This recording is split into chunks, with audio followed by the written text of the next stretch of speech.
పైసలాడండి యేసుక్రీస్తునామమున మీకు వందనాలండి. గమనించండి, కొంతమంది దైవ సేవకులు మాకు మెసేజ్ ద్వారాగా కొన్ని ప్రవచనాల గురించి ప్రవచించారు. సేవకులు దాని గురించి చెప్పమన్నారు. ఇప్పుడు మనం చూద్దాం. చెప్పమ్మా. ప్రైజ్ లార్డ్ పాస్టర్ గారు. ప్రైజ్ లార్డ్ అమ్మా. కొంతమంది పాస్టర్లు ఒక పాస్టర్ గారు మాటూరు నుంచి ఒక మెసేజ్ ఒక వీడియో పెట్టాడు. ఏమనంటే రాజకీయం గురించి పార్టీల గురించి మాట్లాడుతూ ప్రవచిస్తూ ఉన్నప్పుడు కామెంట్లు పెట్టారు. ఆ ప్రవచనాలు ఎందుకు జరగట్లేదు, ఎందుకు నెరవేరట్లేదు, ఆ పార్టీ గెలిసిద్ది, ఈ పార్టీ గెలిసిద్ది అని మాట్లాడుతూ ఉన్నారు కొంతమంది దైవ సేవకులు. ప్రవీణ్ పాస్టర్ కావచ్చు, చాలా మంది దైవ సేవకులు ఇలా మాట్లాడుతున్నారు, ప్రవచిస్తున్నారు.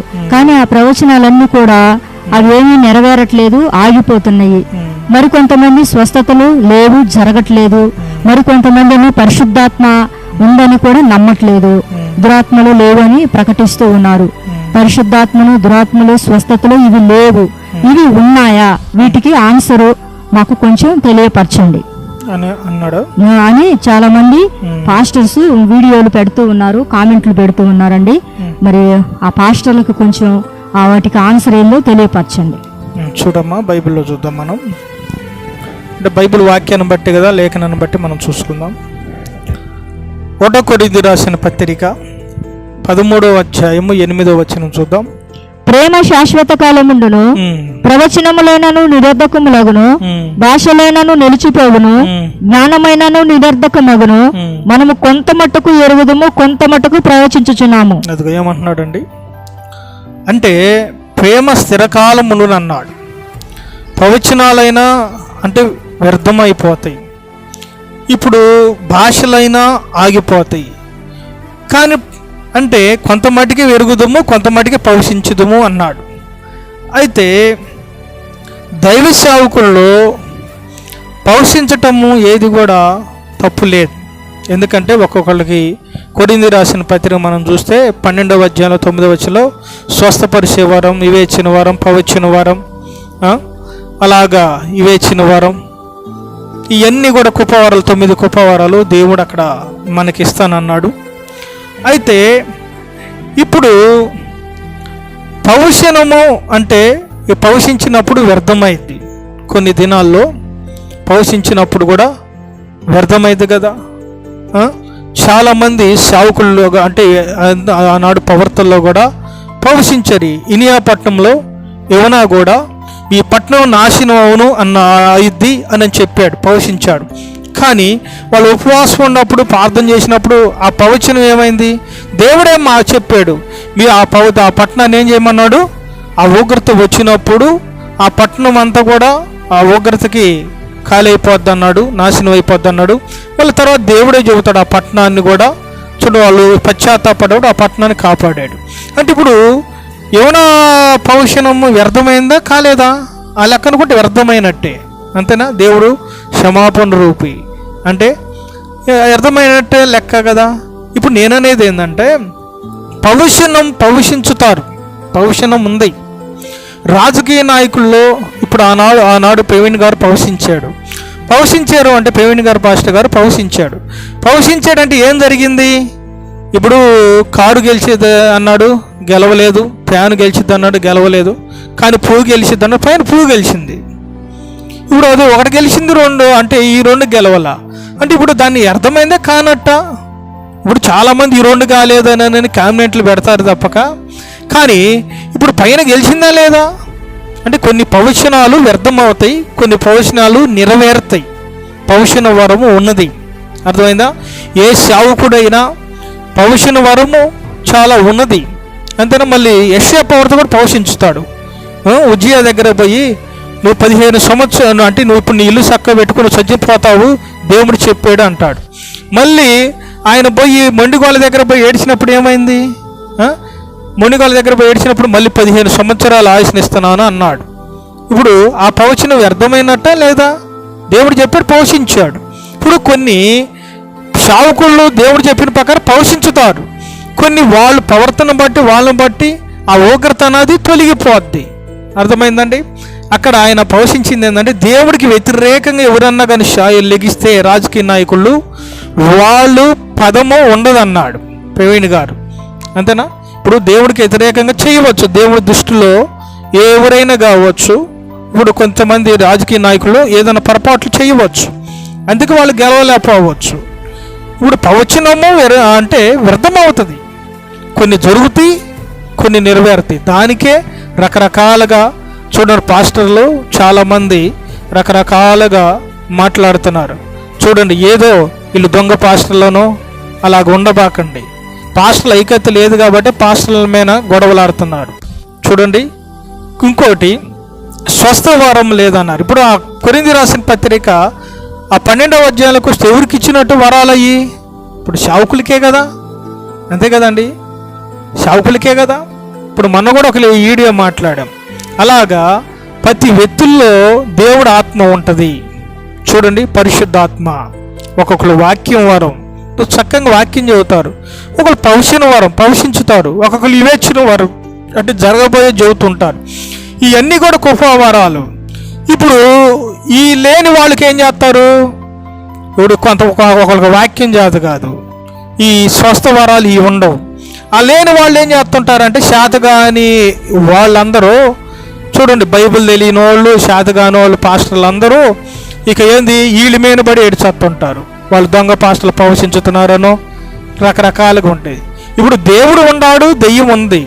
దేవుడు లేకుండా దెయ్యం అంటే దేవుడు ఉన్నాడు, దెయ్యం ఉంది. ఇప్పుడు దెయ్యం కొంతకాలమే ఉంటుందా? బారుకు ఉంటుంది. అదొకటి. దేవుడు కొన్నాళ్ళు స్వస్థపరుచుకుని ఉంటాడా అమ్మా? కొన్నాళ్ళు స్వస్థపరుచుకుని ఉంటాడా? దేవుడు ఎప్పుడు కూడా నిరంతరం ఉండేవాడు, స్వస్థత కలిగించేవాడు ఆయన, అంతే కదా.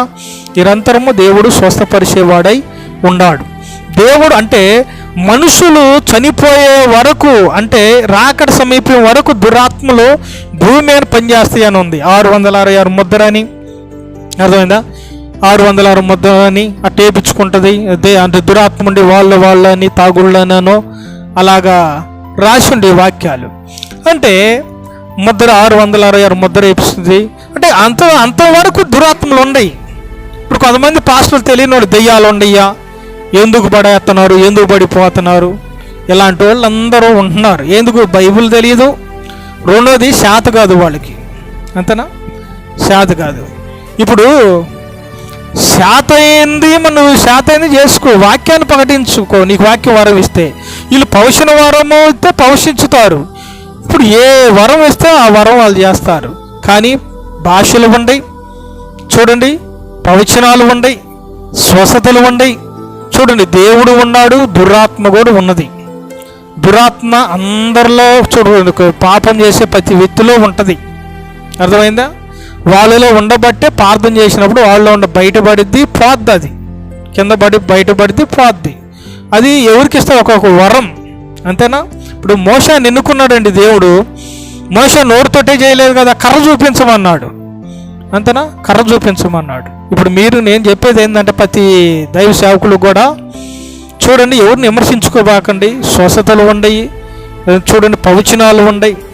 చూడండి, ఎవరైనా కావచ్చు, సరే మీలో ఏదైనా దైవ సేవకులు ఉంటే ఎవరన్నా కానీ, నేను ఎప్పుడు చెబుతాను డివైడ్కి రావచ్చు అని. నేను ఎక్కడికైనా వస్తా, ఈ వీటికి చెప్పండి స్వస్థత ఆగిపోయిందన్నా ఎక్కడన్నా రాసి ఉందా? బైబిల్లో రాసి ఉందా? నేను బైబిలే చూడండి, నేను ఆ స్వస్థత ప్రార్థనే చేయకుండా ఉంటా. నువ్వు కనుక చూపెడితే స్వస్థతలు ఆగిపోయి నేను అక్కడ రాయాలి. ఇప్పుడు బైబిల్లో ఉంది, దావీదు కుమారుడు అని పిలిచారు, అట్లాగే మరియమ్మ కుమారుడు అని ఉంది. అట్లాగనే చూడండి, స్వస్థ వరం, ప్రవచన వరం ఉంది. ఈ స్వస్థత వరం ఇక్కడ ఆగిపోయింది, ప్రవచన వరం ఇది ఆగిపోయింది, వివేచన వరం ఇక్కడ ఆగిపోయింది అని అక్కడ రాసి ఉండ. ఏ పాస్టర్, ఏ మగవాడ పాస్టర్ ఉండారో అక్కడ ఆ వచనం చూపించాలి, ఇక్కడ ఆగిపోయింది, ఇదిగో స్వస్థ వరం ఆగిపోయింది, ప్రవచన వరం ఆగిపోయింది అని చూపించాలి. బైబిల్ ఎక్కడన్నా అది ఉందా ఆగిపోయినట్టు? లేదు. ఏదేదో మా వాక్యాలు తీసుకునేదో అయ్యి ఆగిపోయినాయి, ఇవి ఆగిపోయినాయి. రకరకాల దొంగ పాస్టర్లు ఉంటున్నారు. దొంగోళ్ళు మీరే. ప్రవచనాలు లేవు, స్వస్థత లేదు, ఆత్మ లేదు అన్నవాడు అందరూ కూడా దొంగోళ్ళే. అర్థమైందా? మంచోడు ఎవరిని విమర్శించడు, అర్థమైందా? అది గుర్తుపెట్టుకోండి. బైబిల్లో స్వస్థత ఆగిపోయిందన్న, ఇదిగో ఆగిపోయిందని మగవాడు ఎవరైనా ఉంటే అది తొడగొట్టి చెబుతున్నా, మళ్ళీ వేసం తిప్పి కూడా చెబుతున్నా, అర్థమైందా? వచ్చి చెప్పొచ్చు, ఇదిగో ఆగిపోయిందని నాకు రాసి చూపించాలి, అక్కడ రాయాలి. ఇదిగో బైబిల్లో పలానా వచ్చిన ఇదిగో స్వస్థత వరం ఆగిపోయింది, ప్రవచన వరం ఆగిపోయింది అంటే దాన్ని పాటిస్తాం మేము. డోంట్ వరీ, అది ఎవరు కూడా చూపించలేదు, దాంట్లో లేదు. మీరు ప్రవశించండి, స్వస్థపరచండి, మీరు వేసించండి అన్న వరం ఉంది, ఆ లేఖనాలు ఉండే కానీ ఆగిపోయింది అన్నది ఎక్కడా లేదు. అబద్ధ బోధకులు చేయబాకండి. అబద్ధ బోధ చేస్తే అగ్ని ఆరదు, పురుగు చావదు. జాగ్రత్త గుర్తుపెట్టుకోండి.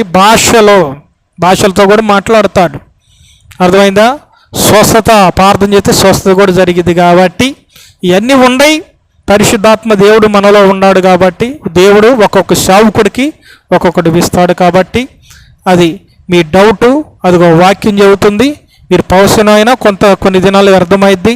చూడండి, భాషలైనా ఆగిపోతూ ఉంటాయి. చూడండి, ప్రేమ స్థిరకాలం ఉంటుంది అన్నాడు కాబట్టి కొన్ని మన పౌషణాలు కూడా వ్యర్థమవుతూ ఉండవచ్చు. అంతేనా కదండి? వ్యర్థమవుతూ ఉంటాయి. అది లేఖనమే చెప్పింది.